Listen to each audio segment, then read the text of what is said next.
مع الإعلام، وهذا كلام ليس عاطفي وليس انفعالي. ولو سئلت أنا أكبر مهدد وخطر حقيقة على المجتمع السعودي وعلى الدولة على الوطن، لكان إجابتي بدون تردد هو الإعلام. وهذه أيضا ليست مبالغة، هذه وفق واقع، وفق قراءات، وفق شواهد كل يوم تتحول من فكرة إلى واقع حقيقي.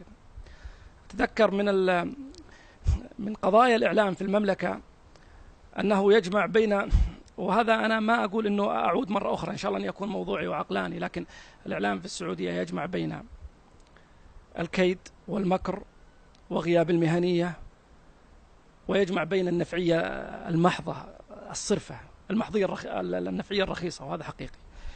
الإعلام في المملكة حقيقة يا إخوان لا يعبر لا عن حقيقة المجتمع ولا عن حقيقة الدولة، هو كائن شيطاني منفلت يدار بشكل أشبه بخفي في جوانب في الإعلام يمكن فهمها إذا يتداخل فيها السلطة والمال والمصلحة وغير ذلك. الإشكالية الحقيقية اللي يقع فيها حتى كثير من المتفتحين والمثقفين أنهم يحكمون على القضايا بعد أن يظهرها الإعلام إلى السطح، وهذه كارثة كبيرة. وأنا أقول أنا مسؤول أمام الله وأمامكم، إذا كنت مضطر أن يكون عندك إعلام في البيت، أتكلم على مستوى الأسرة الآن في الشق الاجتماعي، حط قمر أوروبي ولا تحط قمر عربي. القمر الأوروبي يبث أفلاما إباحية في ليالي في وقت وقبلها تنبيه، أما الرسائل المضمرة التي يرسلها الإعلام على مدار الساعة. انظر إلى الإعلام السعودي كيف يتحرك. إشكالية الإعلام السعودي أنه يعتقد أنه هو الوصي على المجتمع السعودي وليس التيار الشرعي. التيار الشرعي في المملكة هو الذي بنى الدولة وبنى المجتمع، من الذي بنى المؤسسات، من اللي بنى الجامعات، بنى التعليم، بنى غيره. حتى الآن في مجال الطب والهندسة وفي تخصصات كثير النخب هم المتدينين، يعني المحسوبين بشكل آخر على التيار الشرعي. لكن أنا أسأل سؤال، قبل 9 شهور 10 شهور كان المشهد السياسي مختلف تماما، وكان في مقالة وتلقفوها الناس والعامة وبعض المثقفين بقبول حسن، وكانت تتكلم أو تطلب من الدولة بالانفكاك عن السلفية. السلفية التي نظر لها المقال هي إيش؟ هي فك هذا العقد بين الدين والدولة، طبعا تحت ضرب مسمى السلفي ذاك، وكان اسمها أنه وكان المنظور جميل وخادع أنه الإسلام أوسع من السلفية، والإسلام أوسع من الوهابية، والوهابية بشقها يعني كناية عن دعوة الإمامين. وكان مبرر، وعملت حلقة في إحدى القنوات ونوقشت وهلل وحصل على إشادات كثيرة الكاتب، وكان فكرته أنه لا، القضية أنه كان يفترض أن يطلب من المملكة أن تتحول إلى دولة وطنية صرفة بالمفهوم، فك الارتباط مع القضية الفلسطينية، يصير علاقتنا في قضية فلسطين زي علاقات يعني غينيا بيساو أو زي قضية دول شمال المغرب العربي، خلاص إيش العلاقة، إحنا فلسطين زينا زي غيرها، حدود سياسية ومساحة. بل أنهم قالوا أنه هي عبء ويجب التخلص منه، وإلا ستكون عنصرا لنبذ الدولة والمجتمع على مستوى الصعيد العالم الإسلامي، والمجتمع نفسه سيحترب عليها. بعد 6 شهور 7 شهور حصل ما يعرف بعاصفة الحزم، وشفنا احنا الطوابير الذين في بيشاور باكستان، في المغرب، في أفريقيا، اللي يتطوعون للدفاع عن المملكة ويقدمون كلمات ومواقف دعم للمملكة. هؤلاء والله ما عندهم أي حصة من البترول ولا يأخذون قروض عقارية. هؤلاء أصلا مستوى ارتباطهم وعلاقتهم في المملكة هي فقط عن طريق السلفية. السلفية مفهومها العام اللي هي فهم الأئمة والصحابة رضي الله عليهم من النصوص، هؤلاء لأنهم يتعبدون على فهم هؤلاء العلماء ما عندهم امتيازات أخرى. فانظر كيف كان الموقف. أنا عملت مداخلة في الإعلام مع الأخ الدكتور اللي عمل ذلك، وقلت له أنت الآن يعني كنت أنا أقدم حسن نية، وكنت أتوقع أن يقول إنه والله أنا آسف قراءتي وهذا لا يعيب أحد أنه قراءتنا لذلك. لذلك القضية الأخرى اللي أنتقل إليها من بوابة الإعلام قضية الشيعة في المملكة.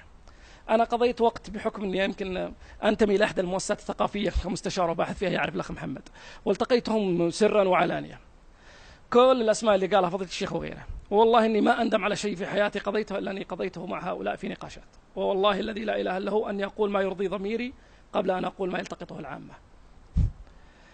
أولا القضية الحقيقية في العقل الشيعي الشعبي أنه عقل ساذج وسطحي، أنا آسف هذا لا يستمر. من يدرس العقيدة الشيعية وفق منطلقاتها وفق نصوصها لا تروح لها إلى أئمة السلف ولا ابن تيمية أو ابن جوزية أو حتى إلى أئمة أهل السنة الجماعة. النتيجة الأولى التي يصل إليها أي منصف يدرس العقل الشيعي، العقل الشيعي النخبوي، عقل الأئمة، لا يجب تصل أي أحد لا يصل إلى هذه النتيجة، وهذا تطرف مني، هو لا يفهم العقيدة الشيعية. أولا هي عقيدة حقيقة تقدم النبي صلى الله عليه وسلم شخصية ثانوية وهامشية.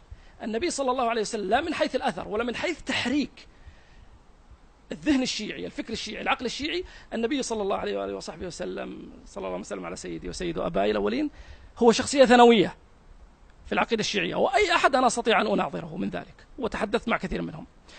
إذا أنت تتحدث عن عقل يتحرك وفق خرافة كبيرة، وفق مظلومية، ومظلومية يرفضها الواقع وترفضها النصوص والشهادات التاريخية، إضافة إلى فكرة التفنن في استثمار الإعلام.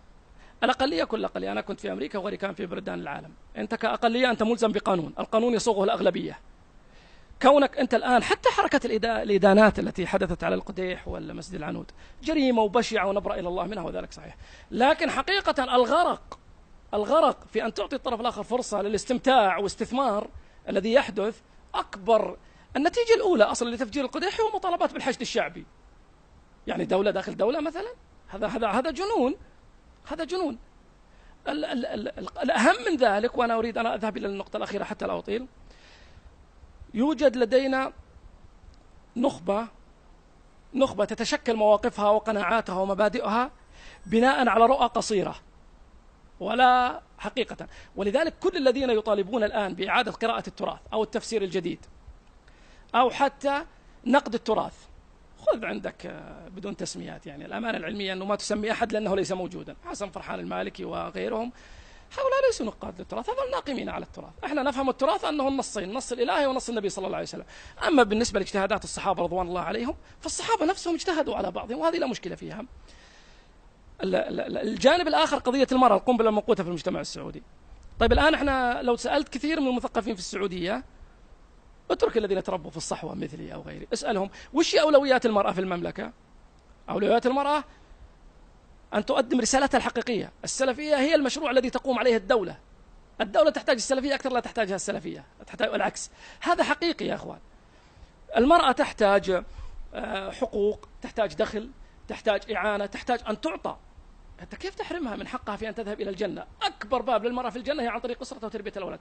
ولذلك السلفية لا تحارب المرأة، لكن السلفية تنظر إلى المرأة كمؤسس لمشروع كبير، اللي هي التربية، اللي هي تقدم هذه القادة والأجيال. أما قضية قيادة المرأة للسيارة، قيادة حقها في السفر بدون محرم والتفلت من النصوص وذلك، هذه مطالبات نخبوية. القضية الأخرى يجب تحرير ملف المرأة. ملف المرأة الآن يجب أن تتصدى قيادة نسوية وطنية عندها منهج عقدي سليم وعندها فهم حقيقي لتولي الملف. الملف يجب أن يستعاد مرة أخرى من التيار الليبرالي والعلماني في المملكة. هؤلاء معروف قضيتهم القيادة وغيره. بالتالي تأزيم قضية المرأة في المملكة سببه أن المرأة لا تعبر عن قضايا، يعبر عنها، وبالتالي أولويات الطرح لمشروع المرأة في المملكة هي أولويات يصيغها التيار الليبرالي والعلماني وتستهلكه بعض النساء. النقطة الثالثة والأخيرة، القضية، احنا التعايش هو وش المفهوم